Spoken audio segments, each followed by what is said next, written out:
1355esima edizione, i numeri vorranno dire qualcosa. È il numero più importante della Fiera di Santa Lucia edizione 2015, che affollerà il paese del sindaco Szumski per tutto questo fine settimana.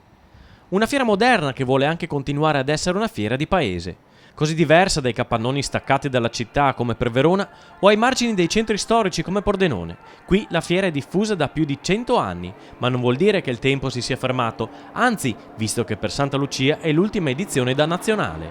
Siamo diventati nazionale, l'obiettivo è diventare internazionale, stare al passo coi tempi. E con quelle più piccole intorno si dialoga? Con quelle più piccole noi cerchiamo di essere aperti a tutto, poi è chiaro che mi rendo anche conto, essendo io un amministratore, che può prevalere una certa sorta di egoismo campanilistico.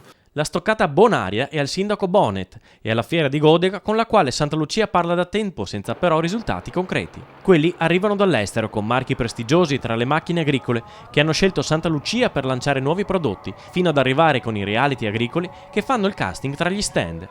Ma al di là dell'evento, il messaggio di Santa Lucia è per tutta l'economia della marca. Il nostro è un appello, e lo ribadisco anche da qui, all'imprenditoria trevigiana, che se vuole fare salto di qualità, visto che si parla di capacità di lottare a livello internazionale, io vengo da Dubai e lì c'è tutto il mondo, dovrebbe cominciare a raggrupparsi attorno a un progetto serio. Santa Lucia c'è, è disponibile, come fare e cosa fare, siamo pronti a discuterlo senza avere un modello da imporre.